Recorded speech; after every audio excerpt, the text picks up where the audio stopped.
याद रखिएगा, परिस्थिति जब प्रतिकूल होती है ना जीवन में, उस समय आपका निर्णय कैसा होता है उससे ठाकुर जी प्रसन्न होते हैं।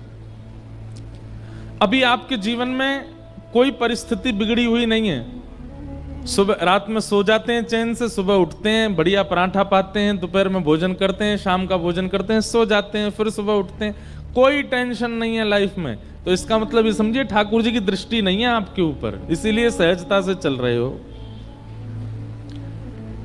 लेकिन जैसे ही ठाकुर जी मन बनाते हैं कि चलो अब इसकी परीक्षा ली जाए, तो रात्रि की नींदें उड़ जाएंगी, सुबह का नाश्ता पाने की इच्छा नहीं होगी, दोपहर के भोजन आधी रोटी में ही पेट भर जाएगा, रात्रि का भोजन केवल दूध पी के सो लिया करोगे, चिंता के कारण करवटें बदलते रहोगे, नेत्रों से पनारे बंद नहीं होंगे, हर व्यक्ति पर संशय होना प्रारंभ हो जाएगा, हर व्यक्ति पर शक होना प्रारंभ हो जाएगा, हर व्यक्ति से अपनी स्थिति की मदद मांगने की इच्छा प्रकट होने लग जाएगी। समझ जाओ ठाकुर जी परीक्षा ले रहे हैं अब। और उस परीक्षा के समय पर हमारा जैसा निर्णय होता है वो निर्णय ठाकुर जी को प्रसन्न करता है। जैसे छोटा सा बालक जैसे धीरे धीरे वो बड़ा होता है तो मां उसको घर में पढ़ाती है, ऐसे 1 लिखते हैं, ऐसे 2 लिखते हैं, ऐसे 3 लिखते हैं, उसकी ऐसी कॉपीज भी ऐसी होती हैं 3 लाइंस वाली, उस पर ऐसे 3 बनाना है, ऐसे 2 बनाना है। अब बच्चा जब तक माँ बना रही है तब तक तो बहुत खुश होता है, अचानक से माँ कहती है बेटा ले अब तू बना, तो फिर वो माँ को देखते रोता है, मुझसे तो बन ही नहीं रहा, और 2 को उल्टा 2 बना देता है, 3 को उल्टा बना देता है।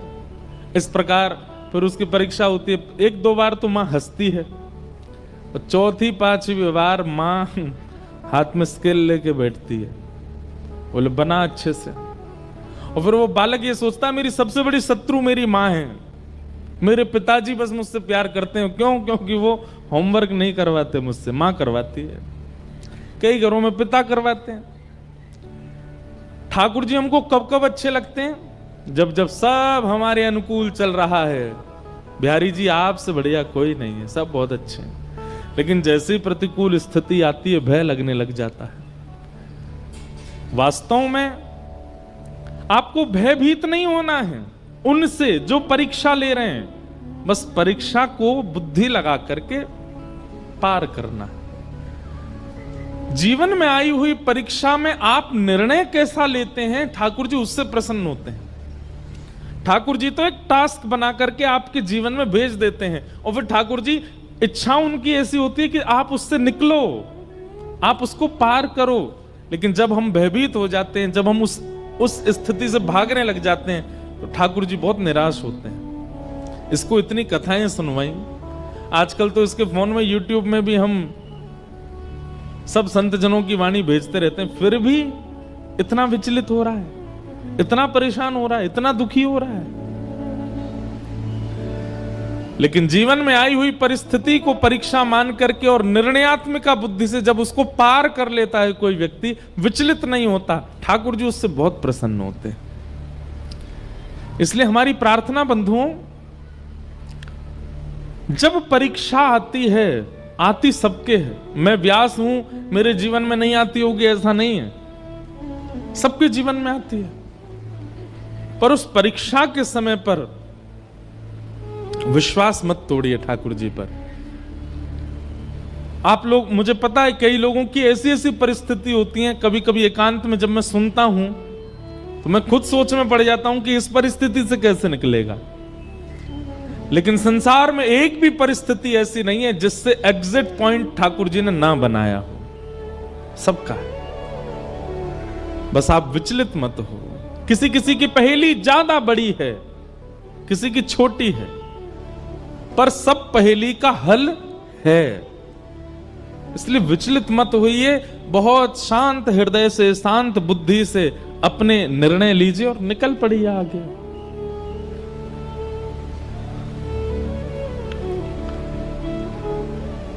ठाकुर जी की प्रसन्नता नाम जप से है, ठाकुर जी की प्रसन्नता वैष्णव तिलक धारण से है, ठाकुर जी की प्रसन्नता एकादशी व्रत धारण से है। लेकिन ठाकुर जी की अति प्रसन्नता है कि जीवन में आने वाली विचलनताओं में आप धैर्य पूर्वक खड़े हो।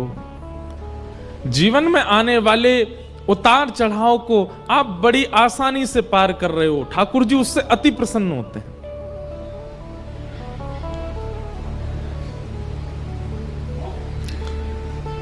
द्रौपदी और पांडवों के प्रति जो ठाकुर जी का प्रेम है ना, वो इसीलिए है क्योंकि इतनी परिस्थितियां आई और पांडव टूटे नहीं, द्रौपदी टूटी नहीं।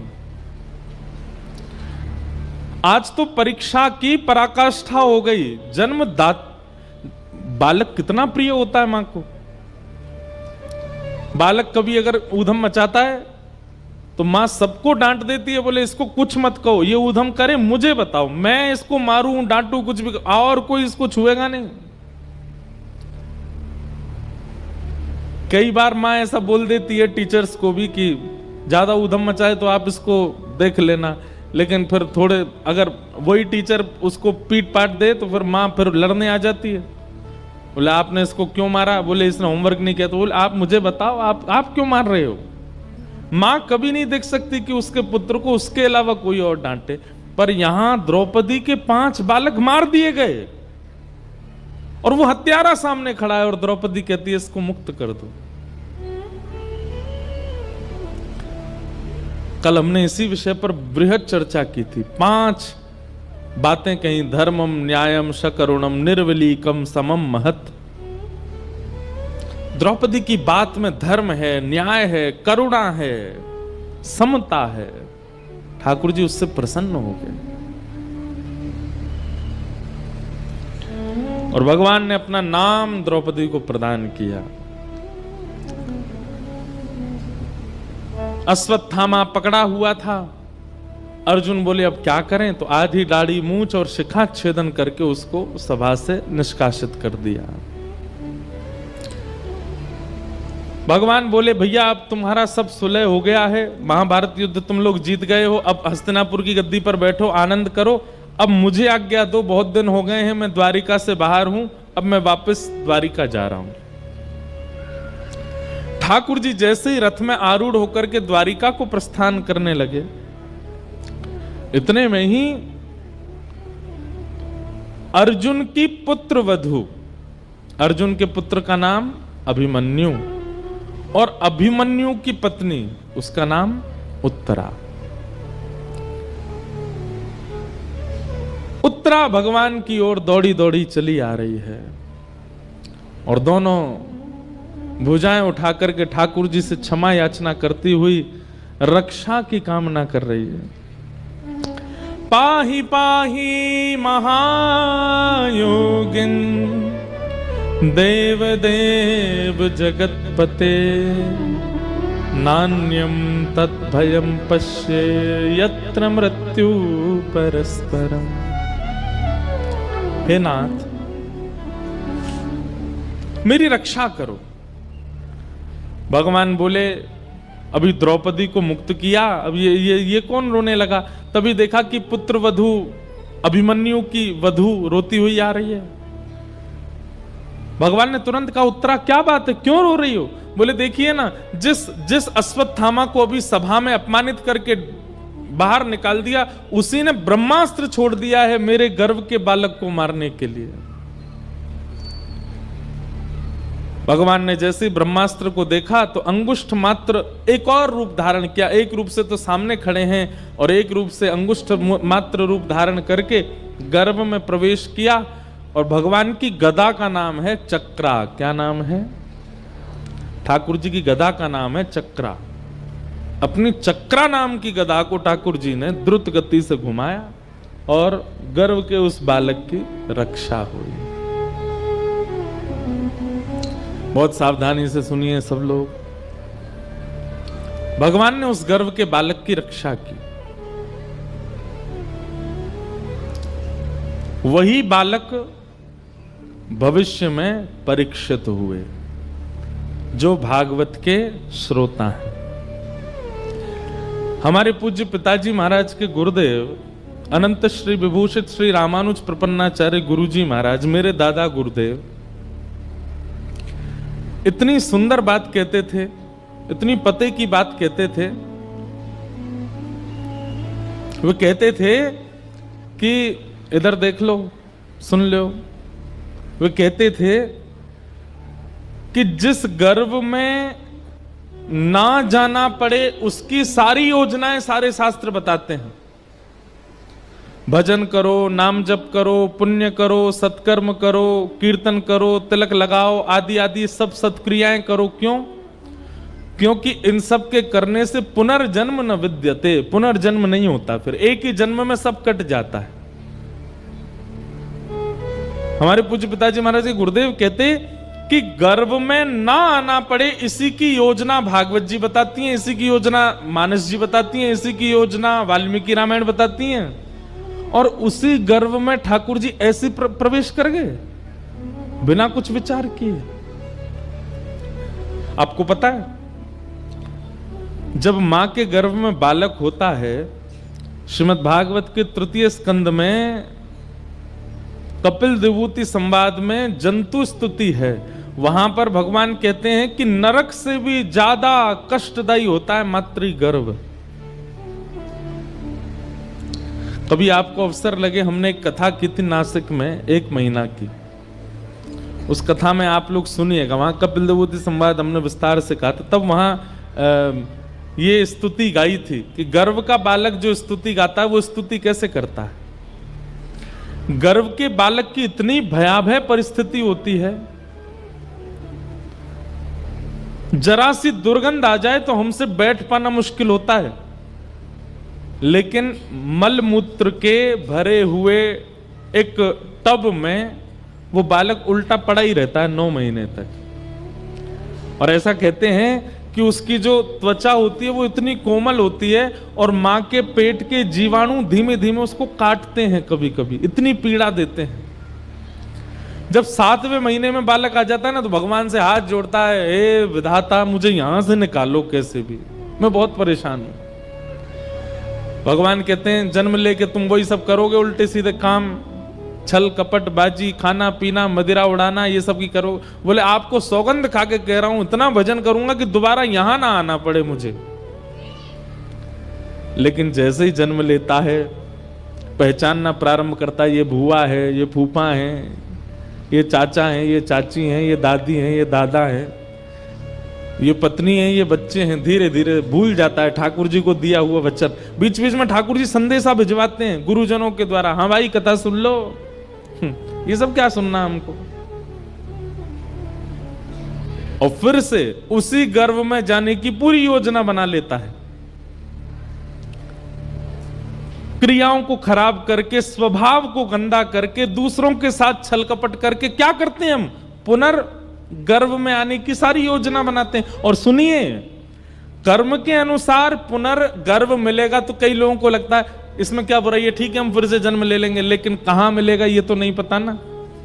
हो सकता है मानव के गर्भ में नहीं गए, कुकर सूकर के गर्भ में गए, तो मानव तो फिर भी बहुत सदा हुआ भोजन करता है, वो लोग तो कुछ भी खा लेते हैं, और वो जो खाते हैं वो सब बालक को पीड़ा देते हैं भीतर। कई बार तो आपको विश्वास नहीं होगा,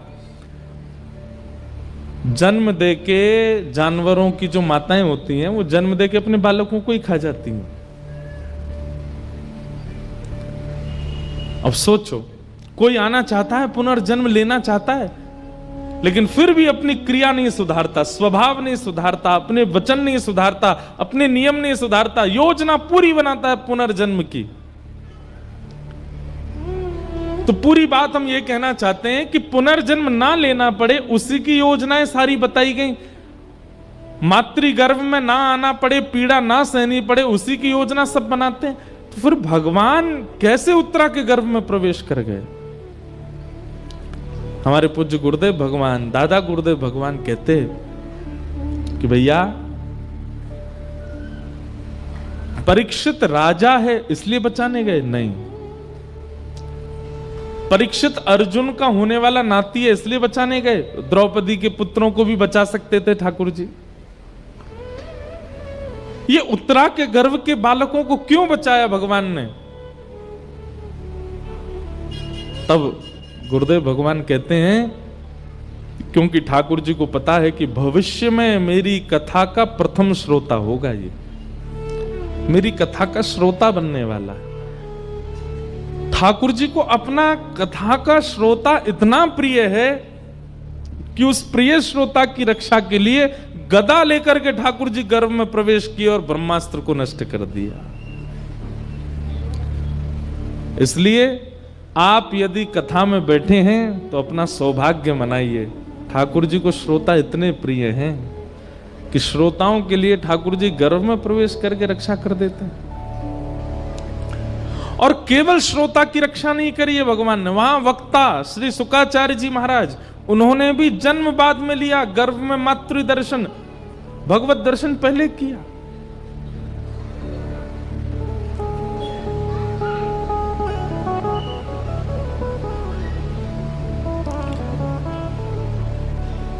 भगवान ने उत्तरा के गर्भ में प्रवेश करके उनके बालक की रक्षा की, और रक्षा करने के पश्चात भगवान बोले अब सब मंगल है, ब्रह्मास्त्र नष्ट हो गया आकाश में, अब हम चलें। तो कुंती स्तुति गाने लगी भगवान की। कुंती ने बहुत सुंदर स्तुति गाई। कुंती कहती हैं, नमस्ये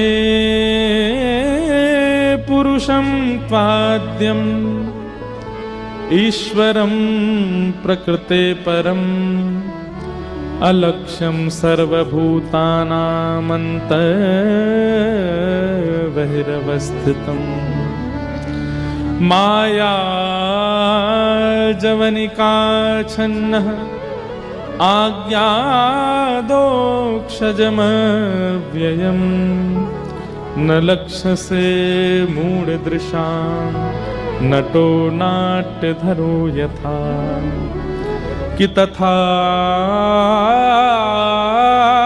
परमहंसानां मुनीनाममलाशनां भक्तियोग विधानार्थं कथं पश्येम हि स्त्रियः। कुंती ने भगवान की स्तुति गाई। विस्तार का अवकाश नहीं है, आज नंदोत्सव है ठाकुर जी का। अभी प्रथम स्कंद पर हम हैं, धीमे धीमे सब प्रसंगों को स्पर्श करते हुए चलेंगे आगे। कुंती ने भगवान की स्तुति गाई। भगवान कुंती की स्तुति सुन के अब द्वारिका प्रस्थान करने लगे। तो पांडवों में श्री युधिष्ठिर जी रोने लगे। भगवान ने युधिष्ठिर की ओर देखा, क्यों रो रहे हो भैया? तब युधिष्ठिर के मन में आया कि मैंने बहुत बड़ा अत्याचार कर दिया महाभारत युद्ध के द्वारा, मुझे नरक जाने से कोई नहीं बचा पाएगा। तब भगवान ने सोचा कि मेरे संग रहते हुए मेरी आज्ञा से युद्ध करने पर भी इनको संशय है अपनी गति पर। समझ रहे हैं बात को? बहुत ध्यान से सुनिए सब लोग। ठाकुर जी कह रहे हैं कि मैं साथ खड़ा था और पूरा युद्ध का नेतृत्व मैं कर रहा था, फिर भी युधिष्ठिर को संशय है अपनी गति पर। आप यदि भागवत सुनते हैं, आप यदि कथा श्रवण करते हैं, सत्संग करते हैं, रसिक जनों की वाणी सुनते हैं और उसके बाद कभी आपको संशय होने लग जाता है अपने जीवन पर, ठाकुर जी को बहुत पीड़ा होती है, तो फिर कथा क्यों सुनते हो? रसिक जनों की वाणी क्यों सुनते हो? आपको अपने जीवन पर संशय कैसे हो सकता है?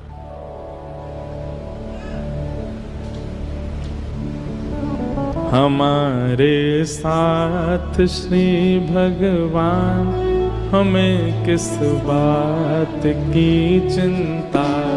हमारे साथ श्री भगवान, हमें किस बात की चिंता। हमारे साथ है भगवान, हमें किस बात की चिंता। हमारे साथ है भगवान, हमें किस बात की चिंता। हमें किस बात की चिंता, हमें किस बात की चिंता। हमें किस बात की चिंता,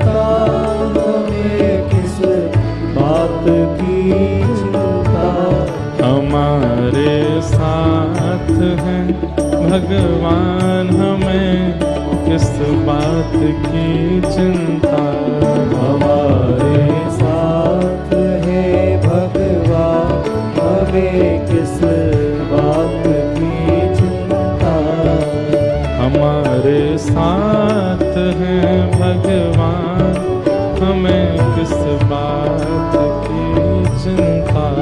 हमारे साथ है भगवान, हमें किस बात की चिंता।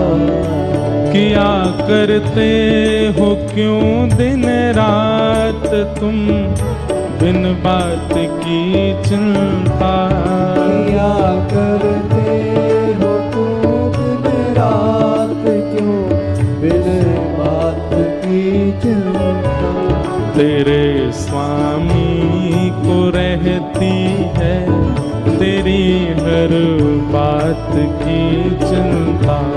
तेरे स्वामी को रहती है तेरे हर बात की चिंता। ये भाव या ये बात केवल इसलिए कह रहे हैं कि आप लोगों ने अब कथा सुन ली है, आप लोग वृंदावन हो आए हो, एक बार गुरु दीक्षा ग्रहण कर ली है, किसी गुरु के परमाश्रित हो चुके हो।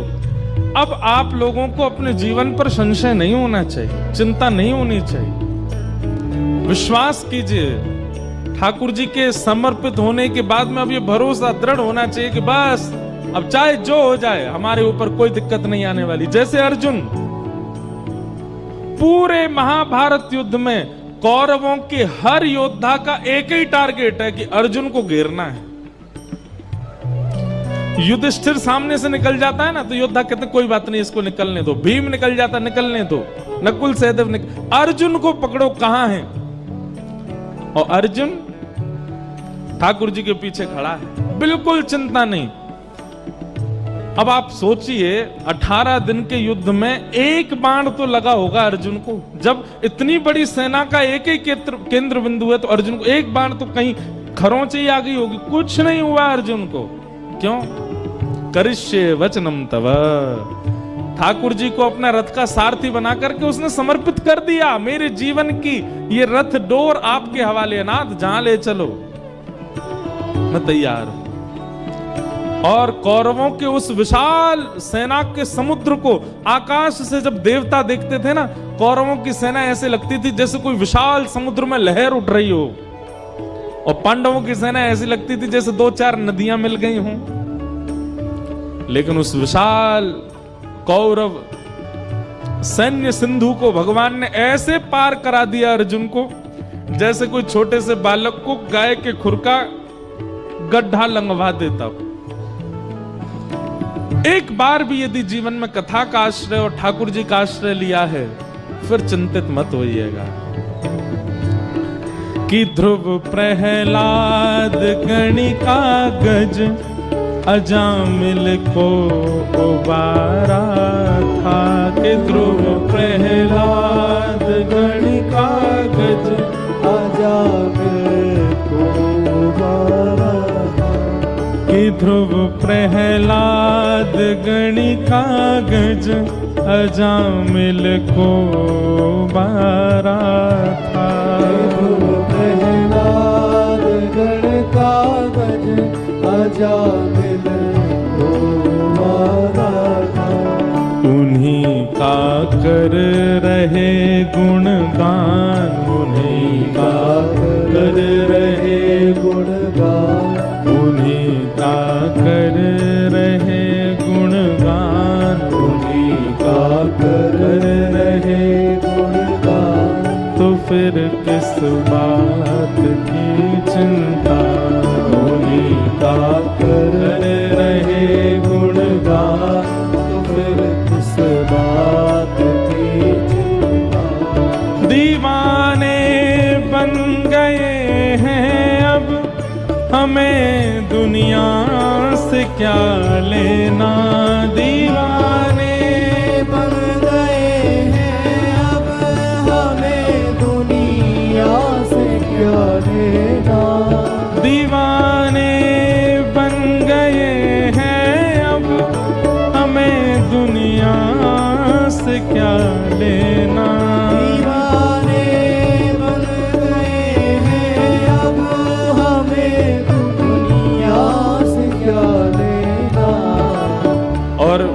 समर्पित व्यक्ति का लक्षण क्या है, वो सब दे देता है ठाकुर जी को। आप जब ठाकुर जी के आगे शीश झुकाते हैं, गुरु दीक्षा ग्रहण करते हैं, कथा श्रवण करते हैं, इसका मतलब क्या है, आपने स्वयं को अर्पित कर दिया। सभी कुछ कर दिया जब दान, सभी कुछ कर दिया जब दान, सभी कुछ कर दिया जब दान, सभी कुछ कर दिया जब दान, तो फिर किस बात की चिंता। सभी कुछ कर दिया जब दान, तो फिर किस बात की चिंता। हमारे साथ श्री भगवान, हमें किस बात की चिंता। हमारे साथ ही भगवान, हमें किस बात की चिंता। दीवाने बन गए हैं अब, हमें दुनिया से क्या लेना। दीवाने बन गए हैं अब, हमें दुनिया से क्या लेना। दीवाने बन गए हैं अब, हमें दुनिया से क्या लेना। दीवाने बन गए हैं अब, हमें दुनिया से क्या लेना। सभी कुछ कर दिया जब दान, सभी कुछ कर दिया जब दान, सभी कुछ कर दिया जब दान, सभी कुछ कर दिया जब दान, तो फिर किस बात की चिंता। सभी कुछ कर दिया जब दान, तो फिर किस बात की चिंता। हमारे साथ है भगवान, तो फिर किस बात की चिंता। हमारे साथ है भगवान, तो फिर किस बात की चिंता। युधिष्ठिर का रोना ठाकुर जी को अच्छा नहीं लग रहा है। भगवान बोले, महाभारत युद्ध की पूरी योजना मेरे नेतृत्व में हो रही है, अर्जुन को चिंता नहीं है, लेकिन युधिष्ठिर रो रहा है। और क्या कह के रो रहा है कि अब मुझे नरक में भी स्थान नहीं मिलेगा, मैंने बहुत बड़ा गलत काम कर दिया, मैंने महाभारत युद्ध करके बहुत गलत कर दिया। ठाकुर जी बोले, इसको विश्वास ही नहीं है मुझ पर। तब भगवान बोले, अब अपने प्रति मैं कैसे विश्वास प्रकट करवाऊं कि भाई मुझ पर भरोसा कर। तब भगवान बोले कि जब मैं स्वयं किसी का विश्वास अपने प्रति प्रकट नहीं करवा पाता, तो फिर वह विश्वास कोई भक्ति प्रकट करवाता है। एक बात कहें, आपसे बुरा नहीं मानिएगा, यदि आपने कभी सत्संग नहीं किया होता, कथा नहीं सुनी होती, किसी संत का आश्रय नहीं लिया होता, किसी वक्ता की वाणी नहीं सुनी होती, और कहीं आपको सुनाम की गली में साक्षात श्री बिहारी जी प्रकट होकर दर्शन दे देते, तो आप क्या करते? भैया सुबह सुबह कोई और काम नहीं है, आ गए हो सज धज के, चलो कहां से आए हो, कौन हो, क्या नाम है आपका, काम धंधे का समय, कहां से आए हो, चलो निकलो यहां से। बिहारी जी कहेंगे, वाह भाई, हमें जाने ही ना है, हम तो प्रेम ही ना है, हमें भरोसा ना आया है। ये विश्वास, ये रूप माधुरी का दर्शन, ये उनके प्रति समर्पण कौन करवाता है? कथा ही तो करवाती है, कोई भक्ति ही तो करवाता है। तो ठाकुर जी बोले, युधिष्ठिर के चित्त में जो अविश्वास प्रकट हुआ है, इसको विश्वास में परिवर्तित करने के लिए अब कोई भक्त का आश्रय लेना पड़ेगा।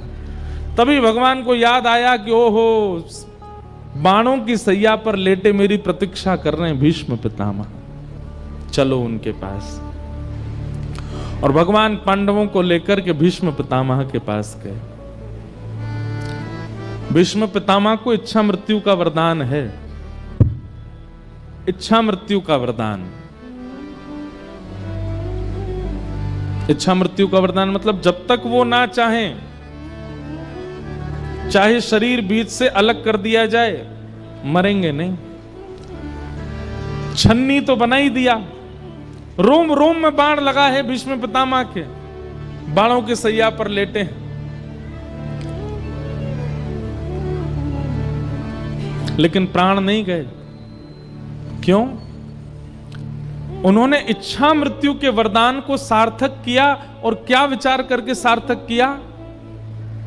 कि मैं ऐसे प्राण नहीं त्यागूंगा। मेरे प्राण कब निकलेंगे? बोले शंख चक्र गदा पद्मधारी द्वारिकाधीश मेरे सामने खड़े होंगे, उनके नेत्रों में मैं निहार रहा हूंगा, उनसे दो बातें हृदय की कर लूंगा, उसके बाद मेरे प्राण निकलेंगे। अब उससे पहले चाहे मेरे शरीर को कोई बीच से काट दे, मेरे प्राण नहीं निकलेंगे।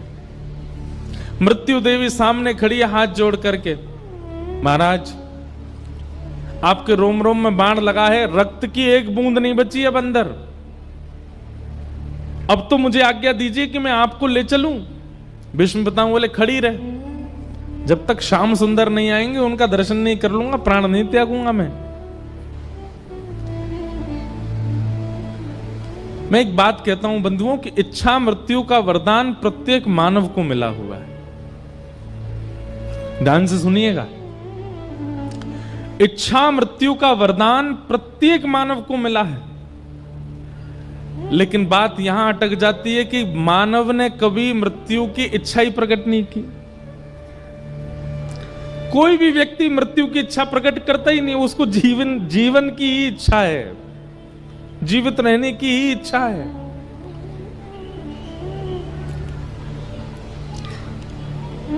सब लोग इधर देखिए, बहुत सावधानी से सुनिएगा। हमारे ब्रज के रसिक संतों ने, हमारे भारत के श्रेष्ठ ऋषियों ने अधिकतर इच्छा से ही प्राण त्यागे।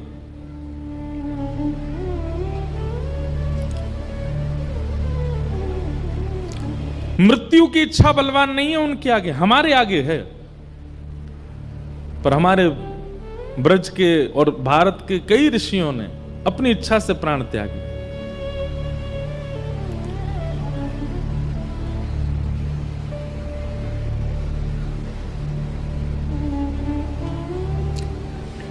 कई संतों ने अपने शिष्यों को बुला करके अपनी अंतिम इच्छाएं बता दी। कई महापुरुषों ने अपने प्राण त्यागने से 2 दिन पहले मौन धारण कर लिया, एकांत में चले गए। कई भारत के संतों ने पूरे नगर से और समाज से एकांत ले लिया और एकांत में जाकर के प्राण त्यागे। ऐसी ही इच्छा मृत्यु का वरदान हम सबको मिला है, पर हमने कभी इच्छा की नहीं है। आप कहेंगे महाराज जी कैसी इच्छा करें, मतलब क्या चाहते हो आप? ब्याह ना करें, बालक बच्चों को पढ़ाएं लिखाएं नहीं, धन ना कमाएं, इच्छा मृत्यु का वरदान करें। सुनिए, अपनी क्रियाएं करते रहिए, पर क्योंकि अकाट्य सत्य है मृत्यु, एक बार तो कभी विचार कीजिए कि मेरी मृत्यु कैसी हो, जब मेरे प्राण जाएं उस समय स्थिति कैसी हो। पीतांबरी कैसी हो, मुखड़े पे एक हंसी हो, छवि मन में ये बसी हो, जब प्राण तन से निकले।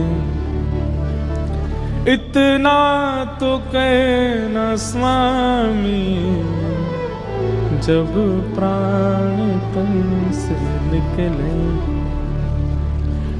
आप अपनी सब क्रियाएं करते रहिए, पर एक बार सोच लीजिए कि जब भी मेरा अंत हो, सबका होना है, तो कैसा हो।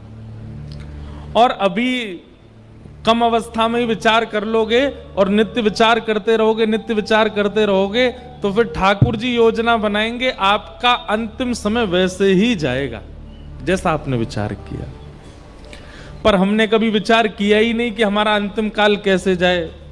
इसीलिए अधिकतर या तो हॉस्पिटलों में जाता है, या तो दवाइयों के बीच में जाता है, वेंटिलेटर पर जाता है, कहीं भी चले जाते हैं। इस प्रकार से प्राण जाएं, उससे अच्छा तो विचार कर लो।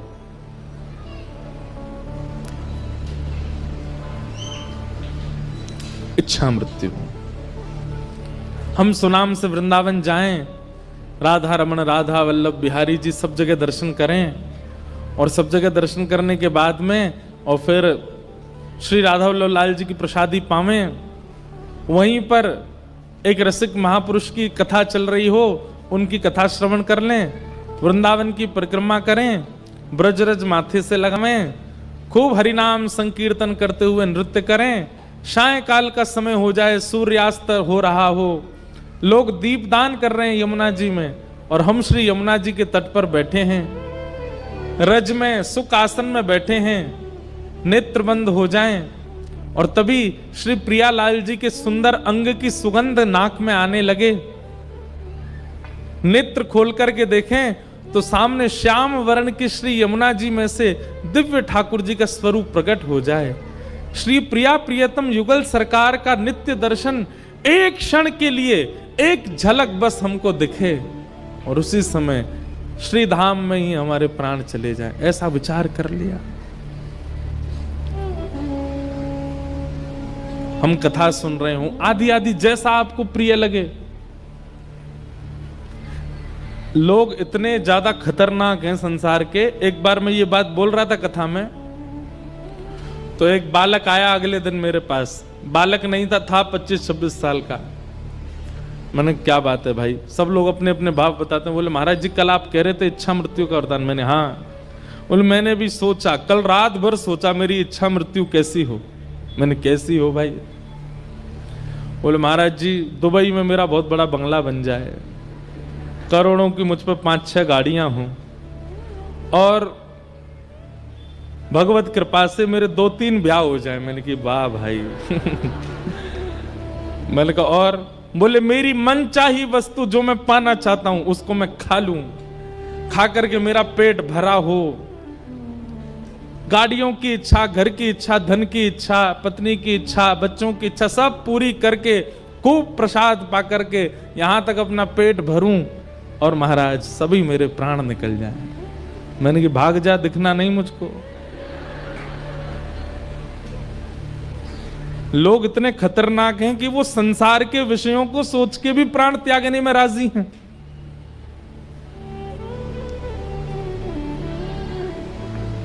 नरक ही मिलेगा अगर ऐसा कुछ सोचा तो।